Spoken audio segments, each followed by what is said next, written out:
an Indian street food restaurant that serves pav bhaji and bel puri and vada pav amongst all of these restaurants in America that are so incredible and have all the ingredients to win the equivalent of outstanding movie. I was blown away by India's reaction to it. I mean, my mom's phone didn't stop ringing for like 2 months, from people calling from everywhere, congratulating her.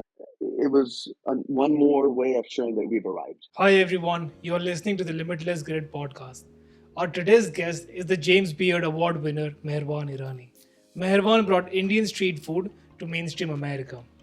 So, starting with a single restaurant, Chai Pani, Meherwan has now built an empire that celebrates the vibrant and diverse culinary culture of India. In our conversation with Meherwan, we explore how his life in India was, his career trajectory, how he started Chai Pani, and much more. So, grab your chai, and here's Mr. Meherwan Irani. So, welcome to the Limitless Grit Podcast. Super excited to have you. Excited to be here. Thanks for making the time.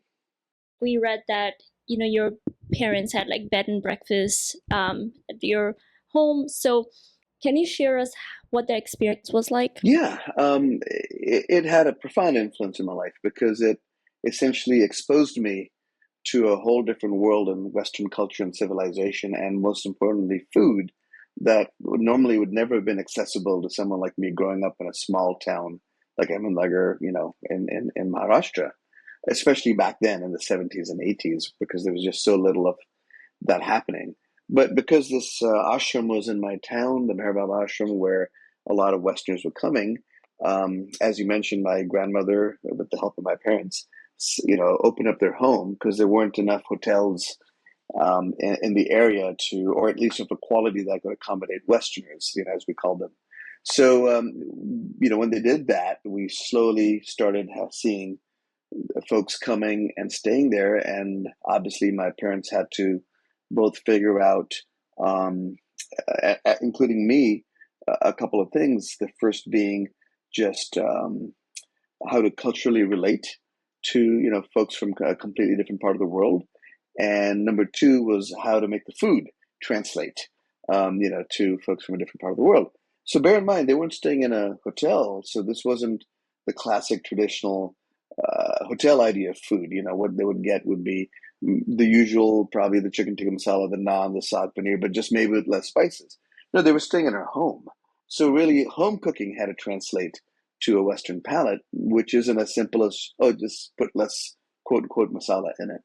And that's where I think my first culinary influence was formed by seeing my mom and the folks that helped her create meals for Westerners that were very much Indian, but done in a way where I could enjoy it and the Indian side of the family could enjoy it, and watching the Westerners also love this food and realizing that there is a way to take our cuisine and make it accessible and approachable without dumbing it down. And interestingly, because she was coming at it from the point of a home cook, it was a lot easier than if she was coming at it from the standpoint of a restaurant chef or a restaurant cook. So those two, epiphanies. One is how to relate to Western culture, including like accent and terms of speech and idioms, and my mind being open to the way somebody looks at things and the aesthetic from a different part of the world. And then number two, the food. That's really interesting. You mentioned that most of the travels that came to your home to stay, they came because of the ashram. Like, did that influence your spiritual journey or your curiosity? No, I mean, the Meherwan ashram was very prominent in the town, and my parents and grandparents were already followers of Meherwan at the time. So that's why they opened up their home. It was as much a commercial enterprise as much of a spiritual exercise. It was a little bit of both. So, but growing up in India, religion, spirituality, having a Baba, a guru, it's not, it's not uncommon, right? I mean, as we all know, you can be, religiously, you could be a Krishna devotee, but also follow the teachings of Sai Baba, and you think of one as your God and one as your spiritual guide. And so for me, it was very easy to reconcile that, while I was Parsi and my mom was Hindu, so traditionally our prophets and gods would be different, that Meher Baba served as a spiritual master, a spiritual guide for my family. But it was very interesting to see Westerners and Americans that didn't have the same relationship with spirituality like we do in India, or at least making a distinction that you can have a religious path and a spiritual path, and sometimes they can be a little bit different. They don't have that distinction, culturally speaking, or at least not back then. So it was very interesting to see that, and for me to really, I would remember wondering even as a kid to myself, what must it be like to be an American that suddenly discovered a spiritual inner life, whereas as Indians, you kind of take it for granted. So yeah, of course it affected me spiritually. And now how that manifests today on a day-to-day basis is, this ethos that I picked up because of Meherwan's teachings, this idea of mastery and servitude. And again, for Indians, we very much have that built into our DNA, this idea that one way to worship is through service, right? Feeding people, the langar at the gurdwara, the big, huge communal meals we do for the poor. So that comes naturally, but being in the restaurant business now, that comes naturally to me here. I mean, there are times where Chai Pani feels as much a gurdwara as it does a restaurant, when we take it upon ourselves to feed people. And so a lot of that idea of spirituality through service has become, is sort of, what would you say, is definitely an impact of growing up in that atmosphere. Just out of curiosity, this was before the internet era. Uh, how did people find about the Meher Baba? People read a lot more back then. So even during his time and subsequently since, many books were written on his sayings and his teachings, and mostly by folks that had come from the West and experienced his teachings, and also he had traveled to America. I think in the 30s and in the 50s, and at both times it made a bit of a splash because around that time I feel like America was certainly starting to look for spirituality in the East, especially by the 60s. The Beatles came to India, Maharishi, and sort of autobiography of a guru was very much popular. And, I think it coincided with sort of the sort of the beatnik and hippie era also. So yeah, people I think just read more, right? They found books. And I think also at that time there was certainly a sense of seeking spirituality, and many Westerners were looking to the East. So you mentioned a lot of Americans were coming to the ashram and to your home. Did that influence your decision to come to America? Of course, how could it not, right? I mean, I grew up being as intimately familiar with American culture as I did with my own culture. And, so even simple things like they would bring back then VCR cassette tapes of popular American shows at the time. Or, some movie would be recorded on a VCR and we'd watch it. And music, these Americans also brought their music with them, the music of the 60s, 70s, and 80s, so American rock and roll and American popular music, I was exposed to all of that. And just also just sort of the difference in how we as Indians think of education and career, which is sometimes very linear and very track focused and single minded. I mean, you feel like by the time you're 16, you're supposed to know what you're going to do. And then I contrasted this with these 20 and 30-year-olds from America that were quite unapologetically unsure and unclear about what they wanted to do and what they wanted to be. And they felt like it was a time for experimentation and for, discovering yourself. And of course, that was completely inconsistent with anything my parents would have instilled in me. But being exposed to that, made me definitely have a desire to come to America and have that opportunity to pretty much, not to be open to other experiences and other ideas and other careers, which in India seemed not possible, at least not back then. And that, I mean, how do you think I ended up where I am today, right? I don't think my parents, when they sent me to do my MBA, imagined that one day I'd be a chaiwala or a chaatwala, especially now in the 70s.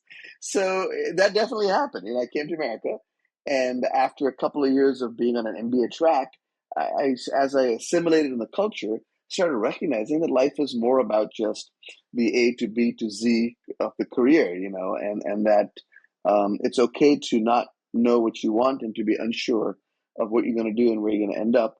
And it opens one up to many, many more possibilities from a career standpoint than was available if I just stayed in India. Hmm. Did you go into restaurant industry right after? No. So while I was doing my MBA, I was in the University of South Carolina in Columbia, South Carolina. And again, from India, when you pick these places, half the time you're going wherever they accept you, wherever they give you a visa, a student visa, and wherever they give you any kind of money. They gave me an assistantship, so at least that was paid for. But I needed to make money for just day-to-day expenses. There was a family in Myrtle Beach that owned a restaurant, and they were also followers of Meher Baba and had visited India, and my parents knew them. So they had promised my parents that when Meherwan is in America, if he's anywhere in the vicinity, if he needs a job, they'll give him a job.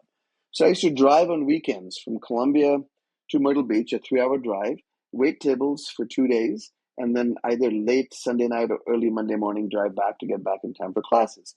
It wasn't the healthiest of, study work balance at all. I mean, I was constantly deprived of sleep, fried. Certainly affected my studies, but in a funny way. Those 2 days out of the week, and then if there was a long break like Thanksgiving or Christmas or even summer break, I would then spend my whole time in Myrtle Beach working. And those 2 days to me were like the highlight of the week, not coming back and going through, quantitative analysis or any of the stuff I was doing. And, so in a sense, I kind of got my first taste of the restaurant industry working as a server, as a waiter. And it definitely played a role much later in me coming back to the restaurant business once I went out and did a bunch of other stuff. Now, the big coincidence, the life-changing coincidence that happened was that's where I met my then wife, future wife, Molly. Her parents were the owners of the restaurant. And although she didn't live in the South, she was living in the San Francisco Bay Area at the time. She would still come home and visit her family. And occasionally, if she had a particularly long break, what you might call it, wait tables also for money. And that's how I met her. Both of us waiting tables together. And, that was 28 years ago. And, we've still been happily married since then. So after I finished my MBA and my studies, and I moved to the West Coast to be with Molly and stayed there for about 13 years and had a variety of careers. Again, coming out of the program, I never found appealing the idea of just wearing a suit and a tie and going to an office to work at an investment bank or any of those options. I would be hired and not even show up for work the first day. I did that a couple of times. I got hired by a tech company and didn't show up to work. I got hired by Dean Witter. They're no longer around, but it was an investment bank at the time, and didn't show up to work on my first day. And both times when my wife, "What are you doing?" Molly would say. I was like, I just can't imagine a life where this is what I do. So I accidentally stumbled up in the car business. And if you're asking what's the difference, the car business to me was like, hey, make your own fortune. Make your own way. You were independent. I was working for Lexus. I loved cars. I loved the industry. And I love the idea that any day you go and you kind of make your own fortune. You make your own business. If you were great, the sky was the limit. And if you weren't good at what you did, then you starved, right? And that, as stressful as that sounds, that I found instantly appealing. And so I spent about 12 years between Mercedes and Lexus working in the auto industry and worked my way up to various levels of management. And then finally in 2005, my wife and I moved to Asheville. And then that's where the restaurant story began. What were your parents' reaction when you said, you don't want to be an investment banker or anything, I just want to be in the car business? Yeah, they were worried for me. They just felt like they saw probably, their son not finding his way, right? I would hear all the time my mom saying, well, here's what had happened. I finished my studies and my coursework, but I didn't graduate with my MBA because I skipped the summer internship, the final piece that was required to graduate, and instead went to California because I just couldn't wait anymore to be with Molly. And my parents would always say, if you had just finished, beta, you could have had such a much a better career. So in their mind, they always saw that I didn't finish this thing I started, and because of that, I was stuck doing these other things. I couldn't get them to understand that whether I finish or not was irrelevant. I didn't want that particular life and that particular career path of going in 9 to 5, and sitting at a desk all day. And this gave me a sense of flexibility and freedom that I just enjoyed, a lot more. Once I did well, and I remember the first time I made manager, I could sense a huge sigh of relief from them. At least their son was a manager. And you got to remember, growing up back then in India, like being a manager of anything Yeah. was a big deal, right? Bank manager, insurance office manager. Right? So, at least they could say when people ask, "What does your son do?" Because again, in India, it's such a big cultural part of pride parents have in their kids' accomplishments because of how hard they worked for us to be able to accomplish more than they did. At least now they could say with pride, not just, "Oh, he sells cars," but he's a manager. And I completely understand when you mention like having that linear path, but a lot of people don't have that, like, I guess, like, guts or privilege to just like, hey, I don't want to be in suit and tie, but and I want to do something like that is different, and I want to experiment and like try different jobs, and they just get stuck in this like 9 to 5 rat race, and before they know it, like a decade of their life has like passed by. Right. I mean, it's a very good point, and I would look back and think a lot that how, despite all the jumping around and trying different things, I mean, car business, I nearly ended up in investment banking. I even tried a stint in advertising sales. I had a stint in the hardware side of the computer business. I had sort of my own business where I was building custom computers for folks that wanted high end graphics computers or computers with high end sound cards. So I did some network engineering. I did my, MCSC. I mean, my A plus. I mean, I was all over the place. But the difference is, I think it's okay to do that as long as you have the discipline to commit to it fully, see it through, and then decide, is this something I want to continue in a career or not? I think the folks that um, just hop around constantly, never giving something everything they can, never being excellent at it, and then you have the choice of deciding, is this something I want to continue doing? And you're making that choice based on knowing I'm good at it. So it's not a question of, oh, this is not working out, so let me try something else. So never once did I have a job where it didn't work out. I took it, I did it really well, and then I could step back from it and say, okay, I'm good at this. I can easily make a career out of this. However, is this exciting? Is this fun? Is it fulfilling? So it takes a certain type of discipline. I would say it takes more discipline than a linear path because it's an active discipline to make sure you're not constantly saying, you know what, I'll figure something out. Let me try something else. This is not working for me. Whereas in the linear path, it takes much less. I mean, it takes its own discipline to obviously show up to work every day on time and do what you're supposed to do. And I think there are it's two types of approaches to essentially the same thing. You still have to care, you still have to give everything of yourself to it, and you still have to master it. You have to be good at it. You can't just be the person that becomes the jack of all trades and the master of none. Yeah. So when you were doing that and you're also mastering that particular job or the skill, how long did you wait before you were like, okay, I can do this, I can make this my career, but this is not for me, and you decided to, pursue something else?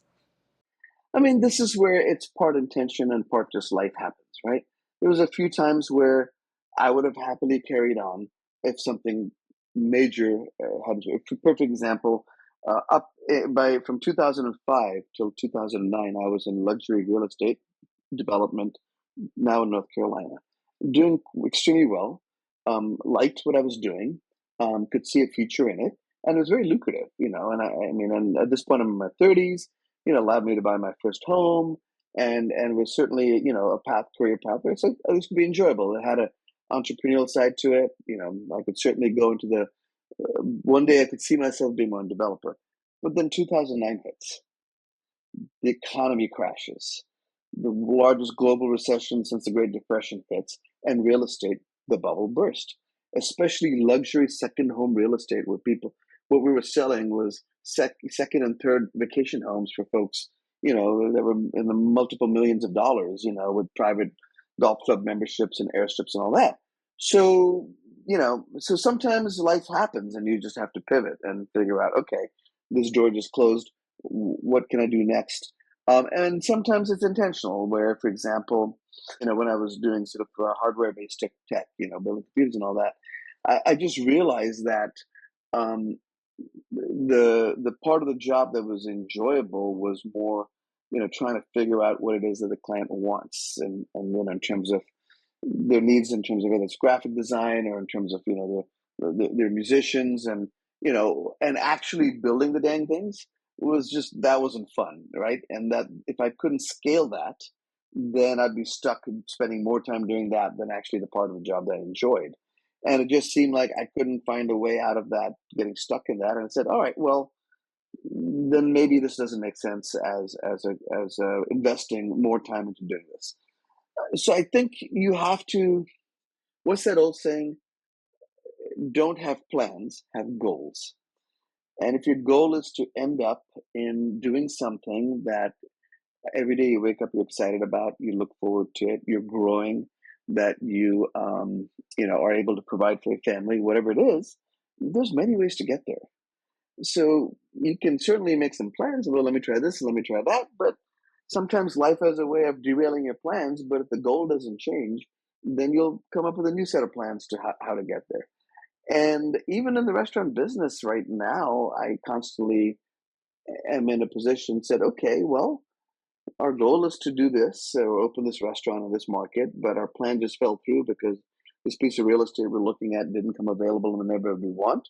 Well, the goal hasn't changed. You just got to go back to the drawing board again. So you were doing real estate right before the bubble burst, and you started Chai Pani after 2009, right at the peak of the recession. Why did you decide to start Chai Pani right during the recession when customers were cutting costs? Right. So, obviously, Chai Pani wasn't just a fanciful thought that popped in my head, like maybe I can try this. All along through this journey from graduation, from arriving in America until the day Chai Pani opened, I've been building a vision, if you will, in my head of what Indian food in America can look like, and starting from seeing what my mom was doing, right? And then I came here and saw Americans not responding to or relating to Indian food the same way they did when I was a kid and my mom was making Indian food for them. I could see there was a huge gap between my mom became a legend amongst the community of these Westerners that used to come. They would go back and like come back again a year or two later and say, we came as much for Meher Baba as we did for your mom's cooking, because of how much they loved it. And seeing this visceral response that Americans were having to the way she cooked Indian food would completely change not just change their minds and their attitudes towards Indian foods, sort of change their cultural experience of India. Um, and then I come here and I see that food in America, Indian food in America, is not anywhere close to doing that. So I've been building this vision in my head of a combination of, um, changing not just the perception of Indian food, the way I saw my mother do it, but also changing the cultural perception of India through the food, Hmm. right? Using food as a medium for expressing the India I knew, in a way that I felt was more true to the country. And that's why street food, because, capturing the part of India that is democratic and accessible to all of us. Life on the street, right, belongs to nobody. And so when the recession, so this vision I've been building in my head, but when the recession hit, um, I probably was, because of my age, at that point I was 39, getting comfortable with the idea of settling into the real estate world. I felt like I'd done all these things, never really found the thing that I said, oh, this is it. But it was very successful. Cars, computers, blah, blah, blah. And here I'm successful in real estate. And I was entering that phase of my life saying, look, it's okay to have a good job, doing well, still has many of the attributes I enjoyed about work: freedom, flexibility. I'm not, wearing a suit and tie and showing up on somebody else's schedule. And also had an entrepreneurial itch to it. So when that got taken away, Molly really challenged me at that point and said, look, you're at the phase of your life, like whatever you pick to do next, you're probably going to be doing it for a long time. Like, the older we get, the less of the risks and chances we're willing to take that we did in our 20s and 30s that I was willing to take. At this point, we have a kid, we have a home, there's a lot more at stake. And she was just worried that I would find the next thing and be really comfortable with it. And that would be the end of that. And I guess she saw in me always a restlessness and a sense of feeling that I was supposed to be doing something more meaningful in terms of giving back to the world.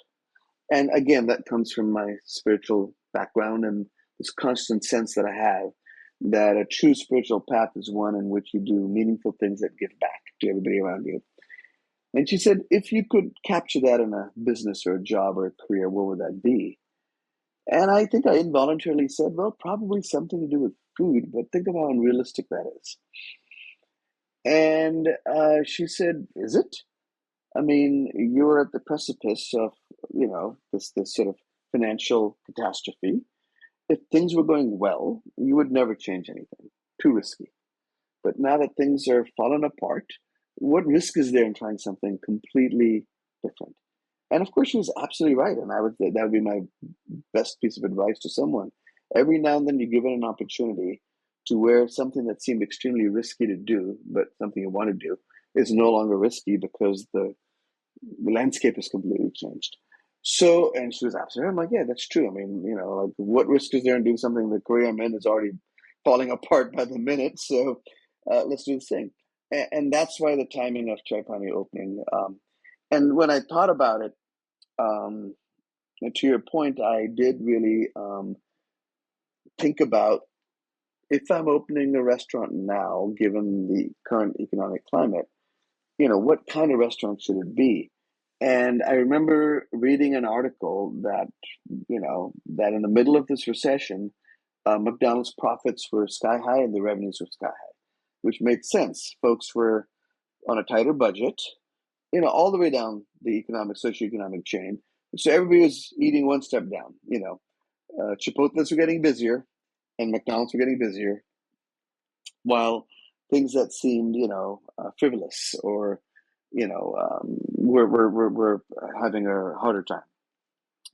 And I realized in that moment that, if I open an Indian street food restaurant that from a price point can compete with a Chipotle or a McDonald's or a Subway, but can provide a significantly more nutritious and delicious and experiential meal, like how can this go wrong? Well, we lost money for 2 years, but that's besides the point because I priced things too low. Even though there was a line out the door, I was so obsessed with this idea of giving folks an alternative. And in my mind, that was an act of service, giving somebody the option of instead of eating, taking McDonald's, for example, like, what I consider at the time industrialized factory food, to come in. And even if, I remember you could get a bowl of rice and dal at Chai Pani with mango pickle for $4.99. And I'm like, why would you go eat a foot long at Subway, for that price if you could come to Chai Pani and eat a nutritious, healthy meal that Indians eat every day? And so that was a really long answer to your question. Was I worried about the economy and the market at the time? In fact, I saw it as an advantage to opening at that time. That's a really awesome thought process. And one of the reasons like why we do this podcast is we want to have like a accurate like understanding of like what it takes to start the business. Like we see the final product, we see like James Beard Award, Chai Pani, but when you started Chai Pani in 2009, like how long did it take for you to come up with your business plan or your financials or marketing strategies, and most importantly like what to put in your menu? Yeah.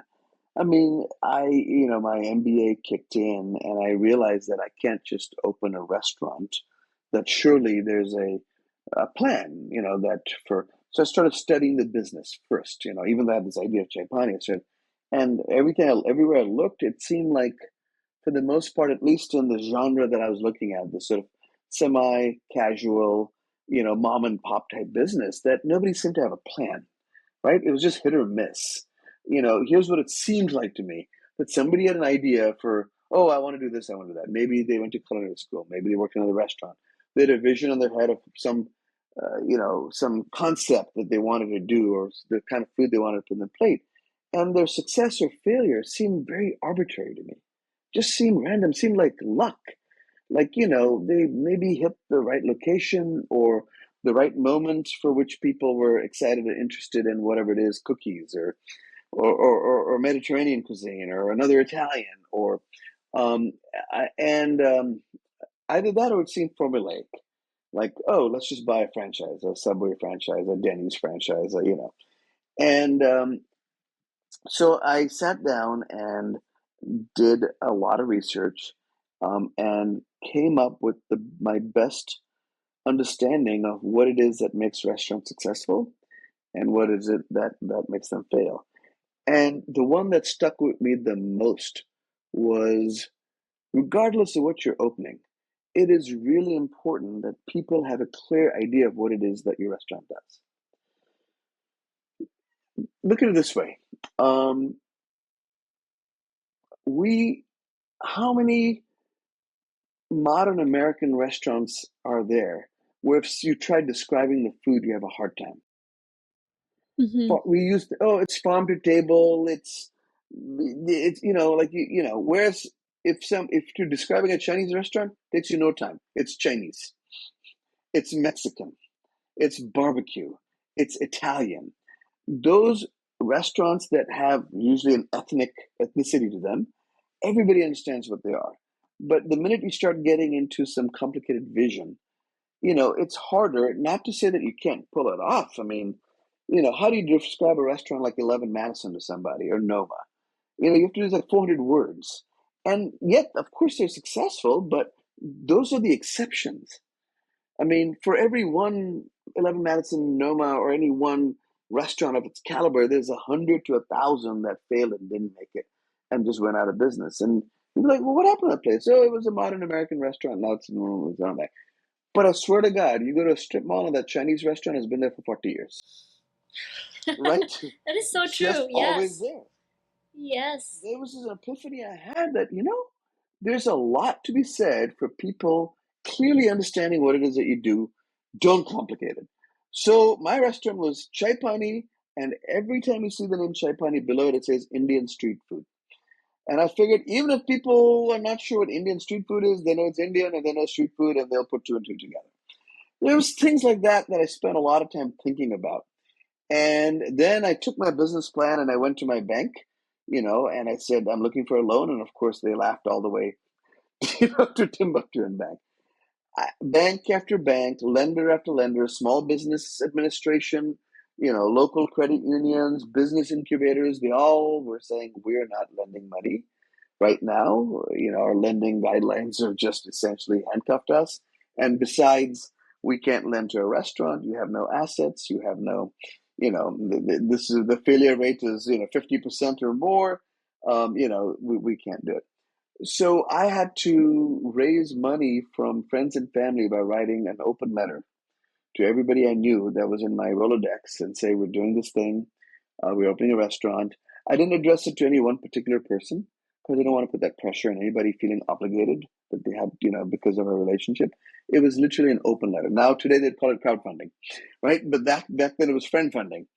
And so I sent this out and, and people started writing back and said, oh my God, this is so exciting. And, whether it was I'm not kidding. Some checks were as low as $20. This is all I have, but please, and slowly between what little we had saved and a handful of folks that are, our angel investors, if you will, but back then being an angel investor meant like $5,000, right? We were able to open this restaurant for about $75,000.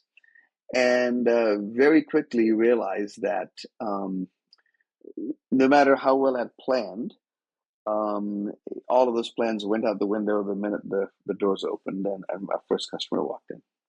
How long did the planning and research take? About April, May, June, 4 months I spent. Okay. Yeah. My wife and I had this conversation in April of 2009, and by September 23rd, we had opened the restaurant, but we didn't get the keys to the restaurant till like August 1st. So we opened the restaurant in 45 days. But all that time up to it was just me thinking of every reason that a restaurant fails and planning against it.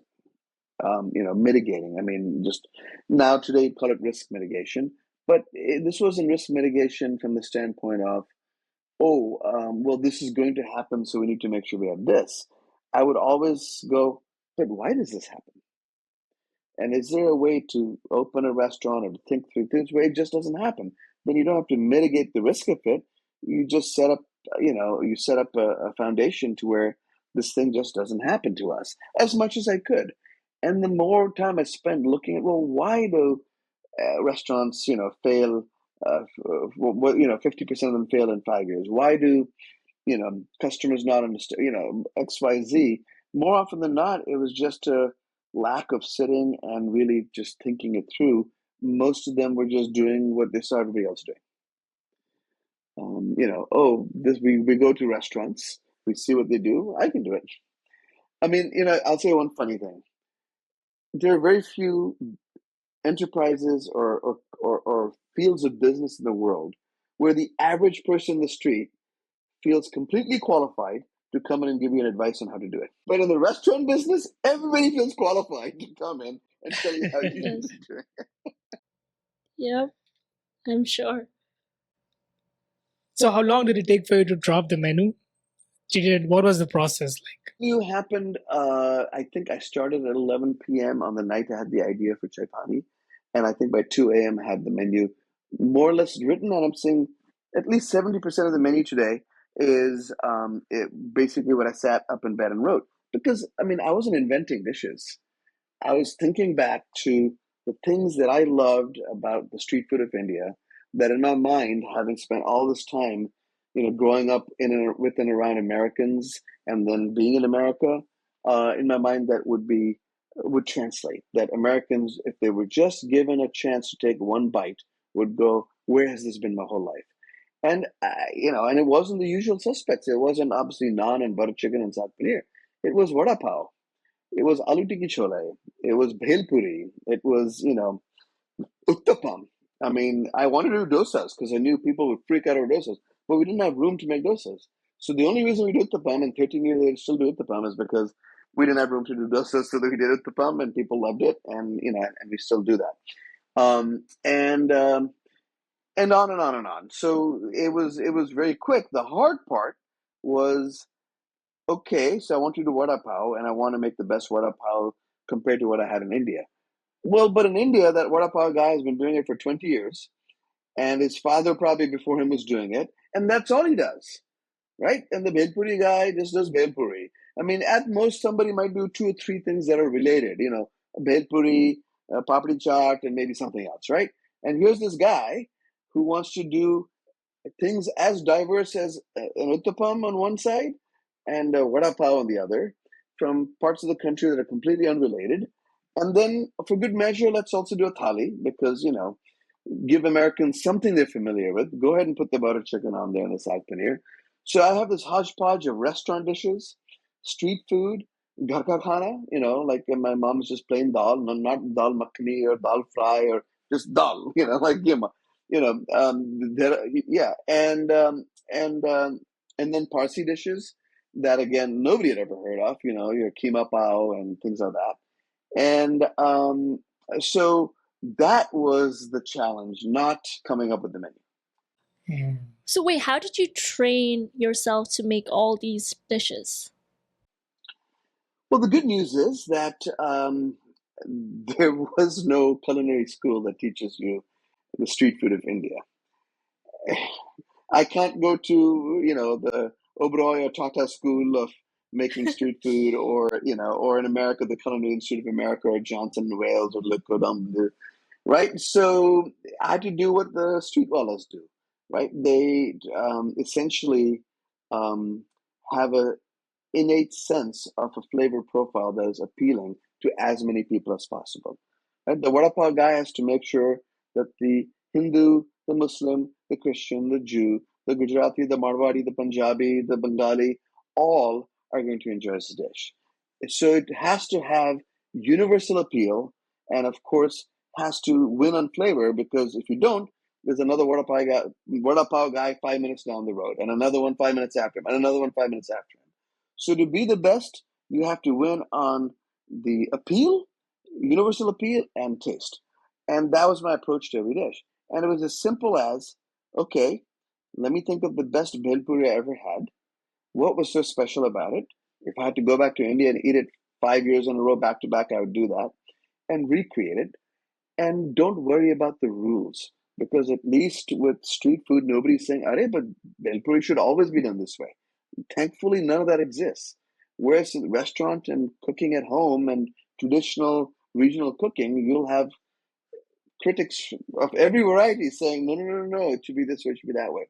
But with street food, there are no rules, and kind of like how I like living my life without the confines of the 9 to 5 and the linearness of it. That's why the street food appealed to me. Didn't have the confines of the linearness of traditionality. You are free to interpret it and make it the way you want to. You're only in pursuit of accessibility and flavor. The scale at which those vendors operate is insane. How did you solve the scale issue in your restaurant? And that was the hard part too. I mean, and that's where, again, I keep saying, everything has to have discipline and intention. The discipline wasn't just showing up every day and saying, "Well, only I can do it, and I'm the Indian, and let me do it all," right? Because I'm the chef. The discipline was, I have to make myself dispensable, not indispensable, to this kitchen and to this business. And the way to make myself dispensable is to show other people how to do it exactly the way I would do it, and have the discipline to create systems and processes and recipes through trial and error over and over and over again. And this is over and above the regular business. We have customers walking the door, we got to take care of them. So whether it takes till 2 in the morning, or whether I have to wake up at 5 in the morning next morning and carve out the extra time to knowing that the investment that I'm making of this 80-hour work week is that one day I won't need to be in the kitchen, and if I choose to, can have a 20-hour work week. And that's what I did. I mean, it's not, cooking food is not rocket science. I mean, it's not, medical surgery. I mean, absolutely, you can go to a culinary school and you can learn things in a structured environment, but you can also go work in somebody's kitchen and learn everything you need to from them. So I called my mom over from India for the first 6 to 8 weeks. And I said, "You cook and we'll watch, my whole team. And then you tell us how you would do it." Then I would take my guys to India with me, and we'd walk in to, some dhaba or some canteen or some vada pav wala, and literally beg and plead and cajole and until they showed us how they did something. And surprisingly, I found that most of these guys are extremely generous with their I mean, you run into a handful of people that say, "No, no, you made it. This is my, I don't want to show anybody how to do this." But most of them had so much pride in what they did, they didn't mind sharing it at all. And through that process of absorption, and then converting it into a codified way of doing things, we built the scale that was necessary. And along the way, you just learn these things. I mean, I'm a bit of an autodidact, as you could probably tell from my career. Whatever I figure out how to do, I do it well, and I learn it very quickly. Whether it's taking apart a car engine, or being in or putting together or soldering a circuit board. Luckily I'm a fast learner, so that part came easy to me. But the discipline, the work ethic, came from higher education, of MBA. So if any kids are out there listening and wondering, "Oh, well, why don't I just drop out of college? Because what's it going to teach me that I can't learn in life later?" Or "I'm studying this one thing, but I'll probably end up doing something else. Why spend all this money?" I'm saying, because it'll give you a work ethic. It'll teach you how to get things done on time, turn them in, and get critical feedback on what you did. That's what you're paying for when you go to college, not the knowledge itself. Unless you're from the age 16, you knew what you're going to be. Hmm. Right. Early on, you spoke about commitment. Obviously, the initial days, like you mentioned, you lost money for 2 years straight. And, I'm assuming COVID must have been really difficult as well. So, how did you find the motivation to stay committed? Yeah, well, in the early days, it was evident that people liked what we were doing. I mean, there was lines out the door. We were getting critically written up within, a fairly short amount of time of being open. I think 1 year in, we got a write-up in the New York Times, which back then was the biggest thing that could happen to a tiny restaurant like us, right? There was a big factor of luck. The New York Times is coming to Asheville to do a profile on Asheville. They do this thing called 36 Hours in Sicily, 36 Hours in Madrid, 36 Hours in Rome. And it was a huge, huge, huge stroke of luck that they were doing Asheville and that we had just opened and we were like the hot kids in the scene. So obviously when they talked about the food scene of Asheville, Chai Pani got a very nice mention, and boom, that we were off to the races. So once I knew that, the rest of it in my mind was just a logistics problem. If you have a brand, if you have a product and customers want it, it's just a matter of time of figuring out how do you make it profitable, how do you make it sustainable. I mean, in that sense, there was a little bit, that seems to be the dot-com mentality a lot of time. Gain market share, then figure out how to make money, right? And sometimes it works, sometimes it doesn't. But at least I had the knowledge of knowing, well, successful restaurants have figured out how to make money. And so if you have people that are willing to come and consume a product, it's just a logistics problem. So that part, the commitment was easy. I mean, we could see that success was just a matter of fine tuning and refining and getting better at purchasing, getting better at pricing, getting better at managing expenses. But during COVID, the commitment at that point, we had 8 restaurants, I want to say, and about 350 employees. And the commitment to keep going was to our team. We had always told them from day one that this company is about the people, that we're not a restaurant group that serves people, we're a people company that serves food. The minute I recognized that this, you got to remember by April, May of 2020, there was no sense of what was going to happen, right? The world had shut down. There was no vaccine. People were dying left and right. On TV, you're watching bodies piling up in refrigerators on the side of roads in India. So, the sense was like, this could be really catastrophic. And my first and immediate thought was, what do we need to do to take care of our people? Because here's what I'd recognized, that we could burn Chai Pani down to the ground every 5 years, and the team would rebuild it because it was the people that built it. That protecting the team was the asset. The folks that had been with me from day one that knew how this works, we could lose every restaurant, and then the minute things opened up and we had to start from scratch, getting the money wouldn't be a problem because we have credibility, we have a brand, we have demonstrated economic success, and we have the people, the true infrastructure of any business to rebuild any of these things again. So hanging on to them at all costs was the commitment, not saving the physical space of the restaurant. That can come and go. Spaces are a dime a dozen, putting a menu together, no problem. Getting the supply chain back, no problem. Making sure that the folks that can help you build it back, that was the commitment. I had a question. So I was listening to some of the talks you gave, and you talked about the concept of like obviously commitment and also commitment versus obligations. And one of the things you said that you did before starting your business was you gave up coffee. Like, why did you give up coffee, and how does that help you psychologically when you're going through hard times? That's a great question. I forgot I'd talked about that at all to anybody. So, we had a vision for Chai Pani. I had the menu written. We had a plan. Everything was set. We needed a place. And like I said, we had no money. And I'm imagining to myself, what landlord is going to give a restaurant space to this young couple that's never been in the business, has no money, and wants to open an Indian street food restaurant in the middle of the Great Recession in a town of almost 99% white people in the mountains of Western North Carolina, not even a metropolis where maybe there's other Indians, right? And that's what I was hearing from the banks. I was like, why would you open an Indian restaurant here? You should be in Atlanta or Chicago or London or LA. You know what I'm saying? Especially, and I was kept trying to explain to them, I'm not opening an Indian restaurant for Indian people. I'm opening an Indian restaurant. Anyways, long story short. So we found a space, and the current restaurant was going out of business, and the landlord was vetting new restaurateurs to come in. And we went and interviewed with this guy, my wife and I, and really sweet couple, Sammy and Laura. And of course, they are landlords now and dear friends, and we've rented multiple properties from them.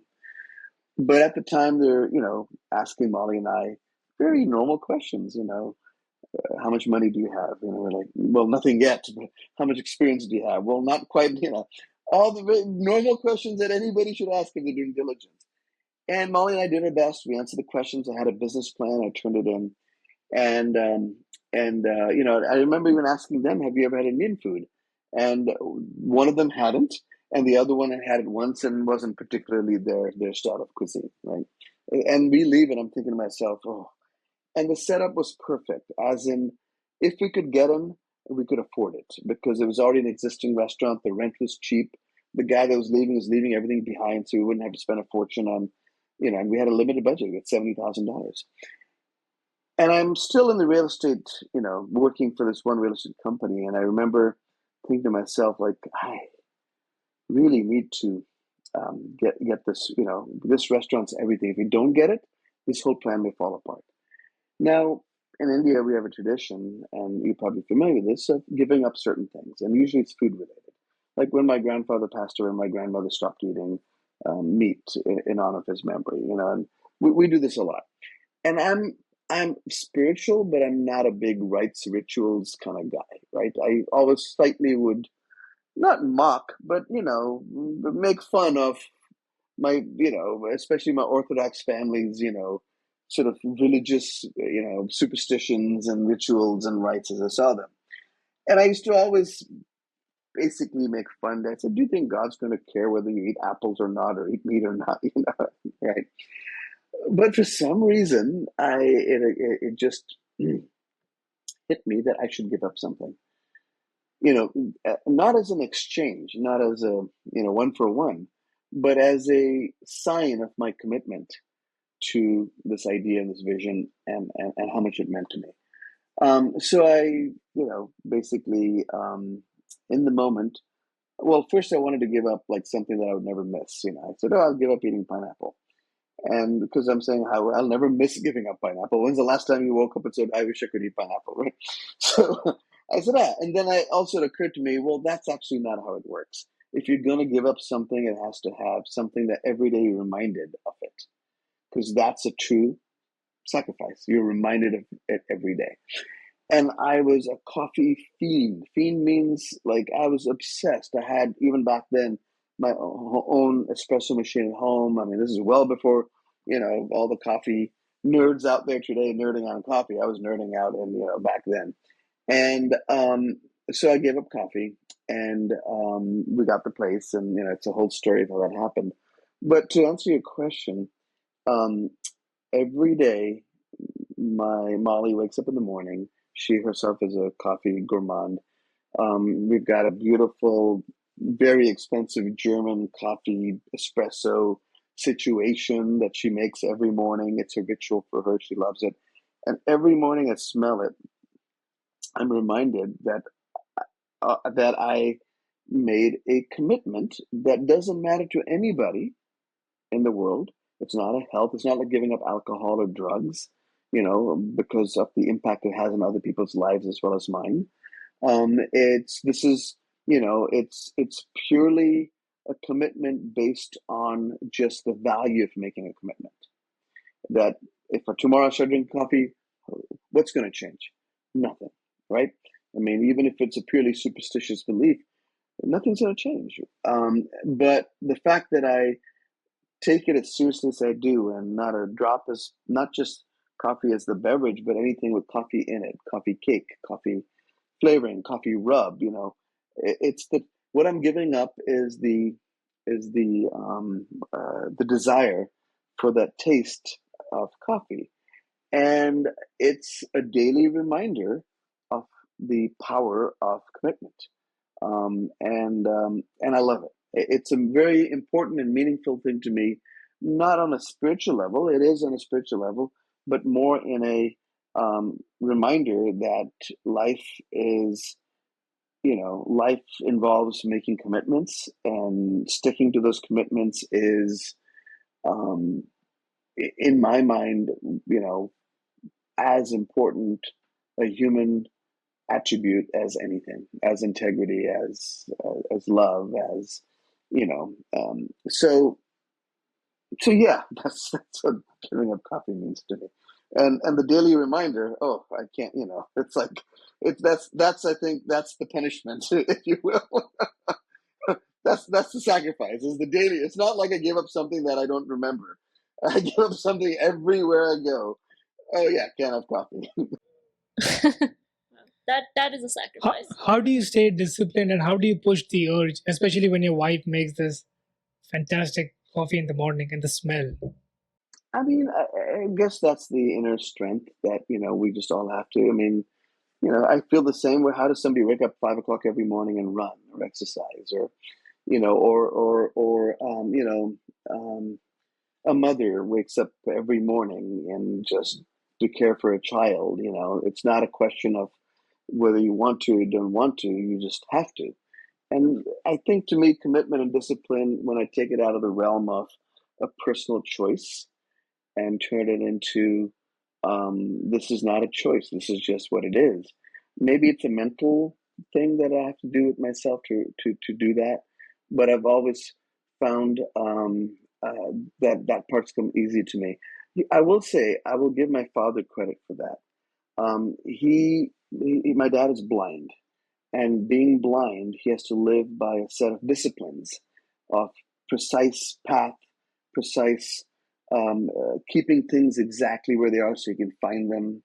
And growing up, I had to stick to that because I couldn't just take the keys and put them somewhere else, and my dad would never find it. Or, if a slipper's in a certain place, if I move them, he'll never find them. And, for him, it's not it's a matter of literally quality of life, whether he is disciplined about where things are put, where they're stored, the order in which they're kept. I mean, imagine, trying to, my dad loved records, right? Now, you and I can flip through records and see which one we want to pull them out. How is he supposed to memorize the layout of 40 records in a row without having the discipline to remember it? How is he supposed to remember people's phone numbers? And I seeing him do that, I think, had an impact on me that I can now recognize, that it also developed in me, that having the discipline to do things a certain way and sticking to it, just it brings huge value in my life. Um, I wanted to ask a little bit different question. So Sure. you have multiple restaurants and a e-commerce business as well. Like, how do you maintain authenticity and also stay true to your mind blasting hospitality concept? Yeah, great question. The authenticity part, we spent a lot of time talking about, and the conversations luckily boil down to be authentic, be real. Don't say anything in print or through a social media text or in a design or put in the menu that you wouldn't say in real life to a friend, a coworker, a compatriot. I feel like as human beings, we do this very funny thing where we talk one on one very differently than we would when we talk to a group of people. When we talk to a group, a certain formality enters our speech or conversation the way we write, the way we type. And I'm constantly reminding my team, nobody actually talks that way in real life. Like, just talk to people the way you would in real life. So whether it's an interaction with a customer, instead of being awkward and stumbly, especially when there's a problem, I said, just talk to the customer as you would to a genuine friend with whom you have a problem. How would you resolve it? How we teach our kids to do in school, right? To how to talk to them, resolve the differences. So I know it seems like a bit of a pithy answer and seems very overly simplified, but there's no way to be authentic, to create authenticity. You just have to be authentic. And I think I hear a lot of jargon around how to create authenticity. I was like, no, you can't. Authentic is just who you are, and do true to yourself and express that with everything you do. And then you surround yourself with like-minded people that like the way you are, because we're asking them to kind of convey that to the guest, to the customer, through the food. For me, being authentic is not worrying about tradition. For me, being authentic is not worried about if what I say somebody might find, whatever, distasteful or inauthentic or not to their liking. I'm not saying things in a mean-spirited way. I'm just saying things that are very clear that this is just how I feel about it, and this is my position, and I'm not asking you to change your position, to suit mine and vice versa. And then, what was the second part of the question? I said authenticity, and then there was one other part. How did you come up with the word mind blasting hospitality? You guys are familiar with Russell Peters, the comedian?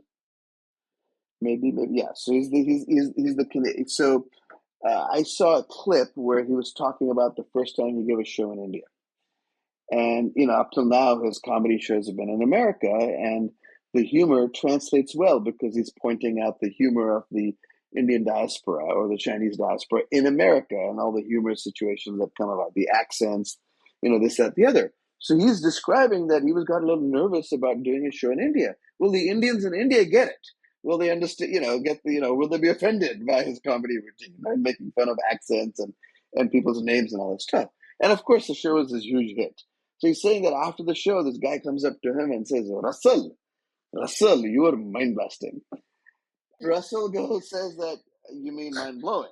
And the guy goes, I didn't know, man. Anybody can blow anybody's mind. You blasted my mind. You were mind blasting.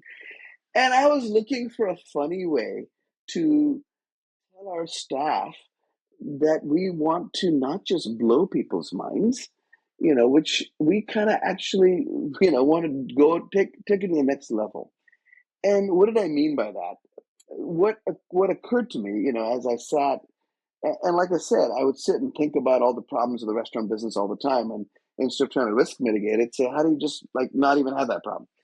And one of the things I noticed that whenever a problem happens with a customer, whether it's the wrong food or you waited too long or the food's not good or we forgot the order or whatever it is, there's this tension suddenly.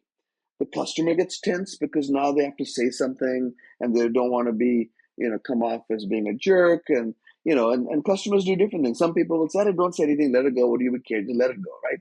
And then some other guys say, I'm paying for this food. I should say something. It's not what I expected, blah, blah, blah. So there's this unnatural tension that is created with the customer. In my mind, I was like, how do we make customers feel 100% comfortable in telling us really and truly what they think without any what do you call it, without any charge around it, without any awkwardness around it? How do we create an environment where if you were eating at the restaurant, you wouldn't feel bad to say, I didn't like it? Imagine the power of creating that kind of environment. And I said, okay, look, where are the opportunities to allow people to be honest and open and not feel like they're offending us or not feel like they have to lie, right? And I said, usually when something goes wrong, that's a magical moment because we suddenly went out of the realm of transactional relationship where, I bought the food, you ordered it, everything's fine. I'm polite, I'm the waiter, and you're polite, but we're not having a real relationship, and neither are we supposed to. I'm just here to serve you, and you're there with your wife, and the two of you are having a relationship. But suddenly something happens where you're forced into a situation where you have to have a relationship with me, your server. Why? Because something went wrong. And I, as a server, am forced into this relationship with you. And that should be a magical moment, a extraordinary moment where have, without contriving it, we have created an opportunity to connect in a way that we normally would not have the opportunity to do. And instead of being afraid of that moment, I tell my staff, embrace it and get excited when that happens. And I said, and we will find a way to blow their minds. In fact, we'll blast their minds when that happens. So, when we needed to come up with a way to describe what this ethos was, we said, let's just call it mind blasting hospitality. It is the embracing of the when things go wrong, the awkwardness, embracing the moment in which two people have to get a little bit real with each other. And what I found, my experience in other restaurants was when that happens, things get weirder. The manager comes over and he's all awkward and you're awkward and your wife's saying, "Hey, but let him go. Why do you have to say something?" And now they're making a big deal out of this and you didn't have to make a big deal. And I want to create an environment where, you both say what you need to say and you walk away from this restaurant shaking your heads and going, "These people are incredible. What an experience we had. Thank God something went wrong." you know Okay. Like, because now we truly understand these people and who they are and what they care about and what they stand for. And in my mind, why ever miss out on that opportunity to show people who you really are and truly are underneath all of that and the ethos you have? Of course, it's hard and it's not easy, and you're never going to be perfect. But mind blasting hospitality, it's a mindset, not some rules or some best practices, and it takes time and energy and effort. But that's what that phrase was developed for. So you won the prestigious James Beard Award for Chai Pani. What was the moment like for you? And for those who don't know what James Beard Award is, like, can you explain what does that what does that signify for a restaurant to get that award? I mean, it's been called the Oscars of the food world, and that's what it feels like. It is our Academy Awards. It's, in Europe, it's the Michelin star system, but the Michelin star, it's multiple restaurants have the opportunity to earn 1 star, 2 star, 3 stars. There's no like, this was, this was the best, if you will. Whereas with the James Beard Awards, it's that moment in which the industry acknowledges that one of our own, we want to nominate as, incredible at doing this one thing or the other. It's our peers. The panel is made up of people in the business or in the food business, whether they write, whether they cook, whether they own restaurants, and the submissions are done by the industry. So it really feels like an industry celebration of the best of us, and um, and over the years it's gained more and more significance, especially as restaurants and food and cooking are becoming a bigger and bigger part of Americans' sort of lifestyle and how they identify. It's almost become kind of like it's almost become a cultural touch point for Americans, food, especially with Food Network and TV, and chefs have become like rock stars, to a little bit. And yeah, so to win any recognition from the James Beard Foundation, it's a game changer because of how much Americans are tuned into also restaurants that win these kind of awards. So just as when a movie wins an Oscar for Best Picture or Best Actor or Best Actress, it changes its fortunes, especially when it's a small independent movie that you could tell is a labor of love, that sort of was an underdog. We felt that way. We felt we were the small independent movie that was made on a budget, that's not perfect, where if you really look closely, you can see, oh, well, they cut corners here and they cut corners there. And this wasn't this multi-million, $100 million budget to make, with the best director and the best actors, and it really felt like that. And I think the response from it was disproportionate because of India. In addition to the folks in America that follow these things, for the Indians, for all 1.1 billion or 2 billion or whatever we're up to, for an Indian street food restaurant that serves pav bhaji and bhel puri and vada pav, amongst all of these restaurants in America that are so incredible and by have all the ingredients to win awards like this, to win the equivalent of outstanding movie, or best picture. That's the award we won. I was blown away by India's. I think all of us were, by India's reaction to it. I mean, my mom's phone didn't stop ringing for like 2 months, from people calling from everywhere, congratulating her, and it made me realize how for Indians, whether they lived here or whether they lived back in India, it was one more way of showing that we've arrived. That we deserve a seat at the table, that our cuisine is now being celebrated, our culture has been celebrated, the same way that other more traditional, cuisines and cultures are being celebrated in America. So I think it was a real watershed moment for Indian cuisine in America, and it opened the floodgates. Very soon after, Indian restaurant in New York, Sema, won a Michelin star.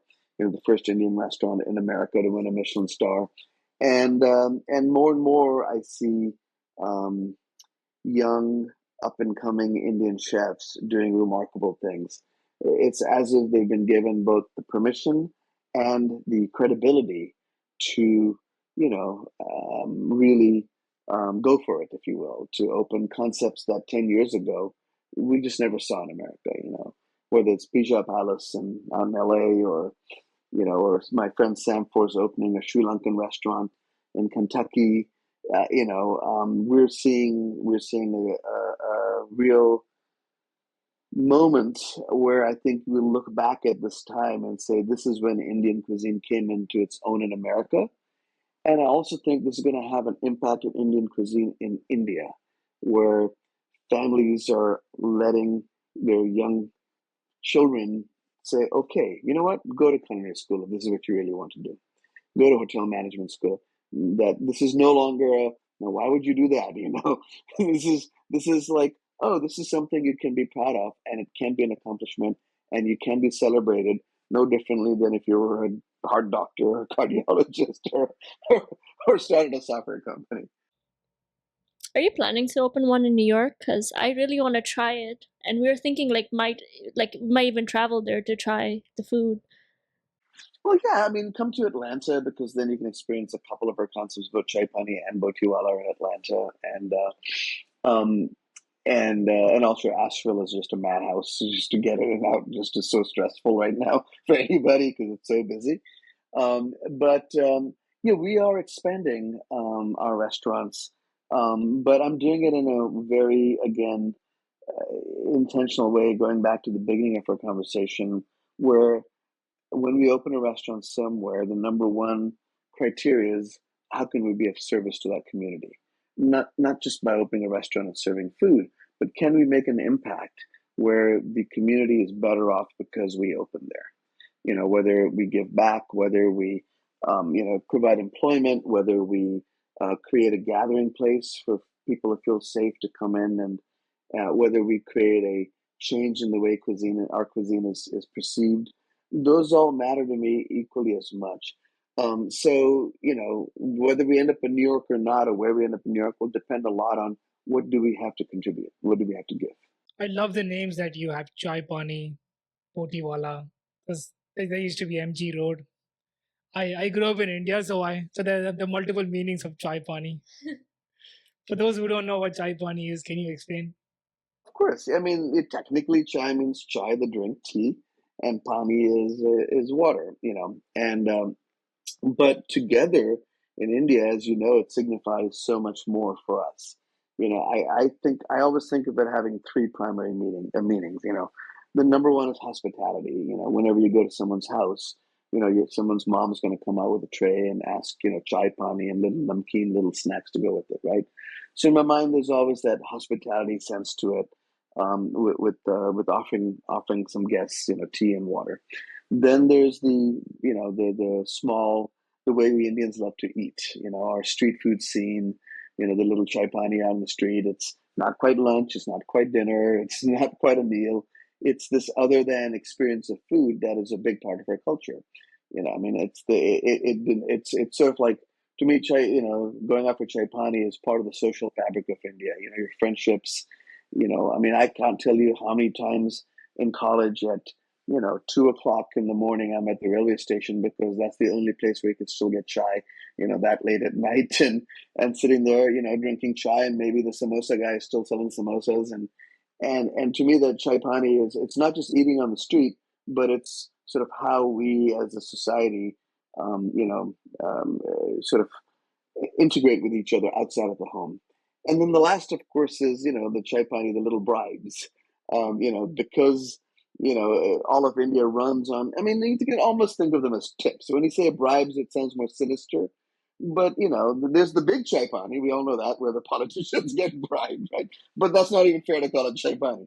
But it's the small stuff, the 5 rupees, the 10 rupees, at least back then. Now it's probably more like 50, 100 rupees. It just keeps the wheels running smoothly. I mean, it truly is, to ensure prompt service, right? If people say that's what tip is supposed to mean, right? To ensure prompt service. Well, in India, the Chai Pani actually will ensure prompt service, right? You're asking for some paper from the government official, nothing's happening. Suddenly you realize, oh, 20 rupees later, suddenly there you go, everything's taken care of, right? So, so those are the three meanings of Chai Pani, and people love it. And also, I think Americans are very familiar with the word chai, especially now, thanks to Starbucks and every coffee shop in America. So it was a name that was, I think, both familiar to Indians and nostalgic, and not alien to Americans that were hearing us say Chai Pani for the first time. Yeah.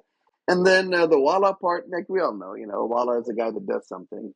So, we, even before Boti Walla started, we'd all call ourselves Chai Wallas. Excuse me for 1 second. Hey, Betty. Okay. Sorry, my dog's dreaming and he's whimpering in his sleep. So, the Walla means the Walla. We the guy that does something. So I used to be the chief chai walla for years, and that was my title. And our dish guys were called dishwalla, and the people that worked in the kitchen were worker wallas. So when we finally opened a new type of restaurant, I came up. I wanted to originally say kebab walla, but then we went to boti walla because I think it's a little more fun. And then spice walla, of course, the guy that sells spices. Yeah. So this is the last question. What advice would you give to aspiring entrepreneurs who are a little bit hesitant to take a leap? Yeah. Oh my God. I would say two things. You have to understand the difference between the commonalities that successful entrepreneurs have and the uniqueness of the circumstances. So I think being a successful entrepreneur is recognizing two things. It's recognizing that there have to be unique circumstances, and you have to be in a place where a set of circumstances is unique. That's your market opportunity, if you will. That's your recognition for a moment that there's something different happening here. And then the application of the disciplines of being a successful entrepreneur, whether it's the work ethic, the thinking thinking through of things that you recognize you may not know how to look for, but you can still think those things through. Let me put another way of putting this. Um, as a CEO of this company now, I think the skill set that I bring to it that's more relevant to it is knowing what the outside looks like. Most CEOs think that they're supposed to know what the inside looks like, run a company efficiently, maximize your profit opportunities, maximize your, make things more efficient, bring your costs down, manage your people. Lots of other people are very well qualified to do that. Your job as the entrepreneur or the CEO of your own company is to know what the outside looks like, what the unique set of circumstances, the market, things that you are uniquely suited to address. So I would say, for an entrepreneur, the ability to recognize a unique set of circumstances is first. And then number two is, the discipline and the work ethic that it takes to figure out the things that need to be figured out are secondary. I see a lot of entrepreneurs trying to create something unique out of a set of circumstances that aren't particularly unique. Some guy saying, "Oh, I can make a better fried chicken, or I can build a better website, or I can create an app that does this thing better." I'm like, that's just existing market share that you're trying to carve out your own piece of it, and that's very competitive. And just because you think you're doing it better, somebody else will make them do it better.